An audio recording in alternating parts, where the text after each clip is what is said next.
If you're a cruiser kind of person but like the idea of a sportier ride, I think we've got the bike for you. I'm Molly Culver and this is Neale Bayly, and we took Suzuki's M50 to one of the meccas of all motorcycling, through the Blue Ridge Mountains to a place called Tail of the Dragon. You're about to take a Suzuki summer cruise.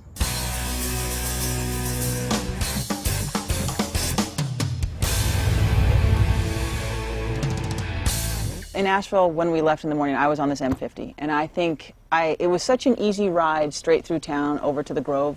I do like the sense of history when you go to the Grove Park. Built at the turn of the century, nice big old rocks. You know I'm totally into that, the history of things when we go to places. It took 12 months to make it. Can you believe that? 400 builders, 400. How many mules? These bikes are nice and light and simple, and threading your way through Asheville, cutting your way through these little side streets, winding your way up to the Grove Park Inn.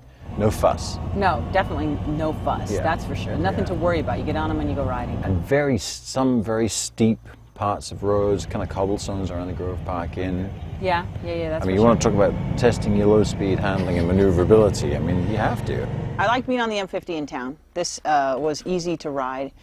It's an unassuming kind of cruiser. You don't really think of it as a big old cruiser because it's kind of sporty. It's got these sporty features that I like.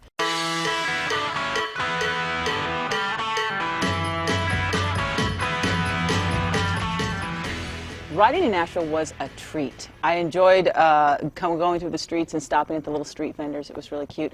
I liked this M50 for doing that. It seemed very maneuverable in the streets. It's a sporty cruiser.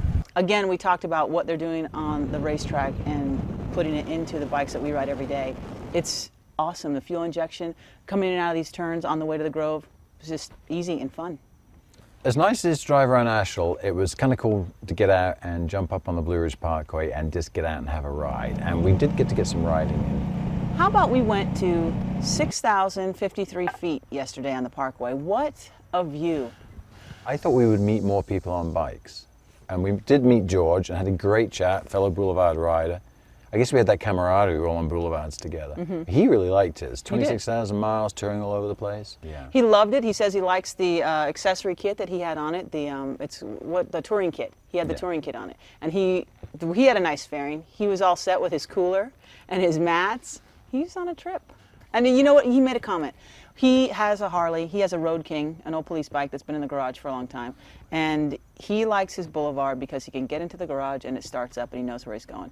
Yeah, it's interesting, yeah. I like that he's parked his Harley and got on his Boulevard. And the Harley, now the throttle cable's all stuck. That's right. He told me that's right. Yeah. He said throttle cable. Yeah. The cool part when we stopped at the Pisgah Inn was when you stood on that little balcony, it gave you a vantage map where you saw across the valley how high things were and the names of some peaks. And we saw way over there, 6,053. And then what would we do but get back on our bikes and go ride to it?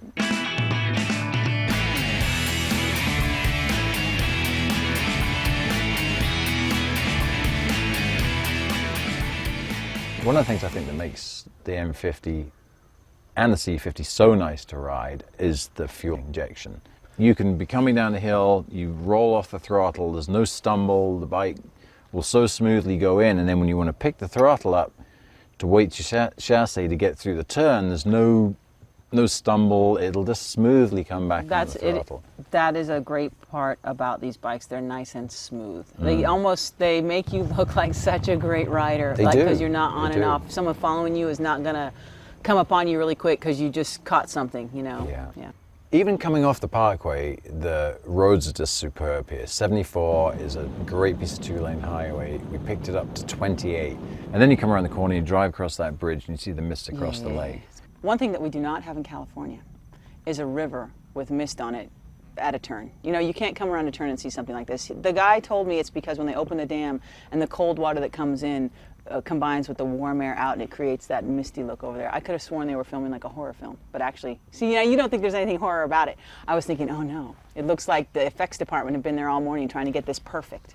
Interesting enough, the M50, the suspension's wound a little tighter than the C50, but the brakes aren't so sharp they overwhelm the suspension. It's got to be a balance. You have too much brakes, you're going to overwhelm the suspension. If the suspension's too hard and the brakes aren't hard enough, you're going to want to work the brakes and not have enough brakes. So there is a good balance. They work well. I wouldn't want to be going on a racetrack with these brakes or riding super aggressively, but that's not what cruising is about. And we don't ride slowly. I mean, I think we're going at a great pace. No, I think we're going faster than most people would ride a cruiser through these, and I think we're pushing it, and we're still finding that we're very pleased with how it's performing.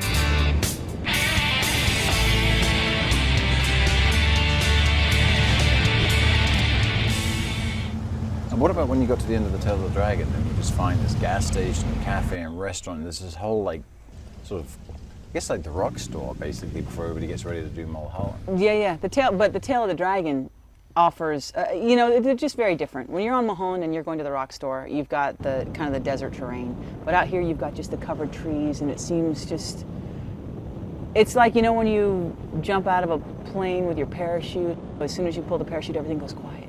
In the forest out here at Tail of the Dragon, everything just seemed really quiet, and I can't explain it. You hear things in California, there's nothing really muffling it, but all these trees and the way they frame out every shot, it's just beautiful. I mean, it's attained cult status around the world in motorcycling, so you kind of got to have a badge. Wow. I rode the Dragon. Cult status, wow. Well, you say you've ridden the Dragon. You're going to be sitting somewhere, oh, I was riding my Boulevard on the Dragon. People are just going to think you're so cool. You'll be like dropping that. Yeah, maybe I will. I'll drop it at the rock store next time I'm out. Oh, I just came out from the Dragon on my Boulevard.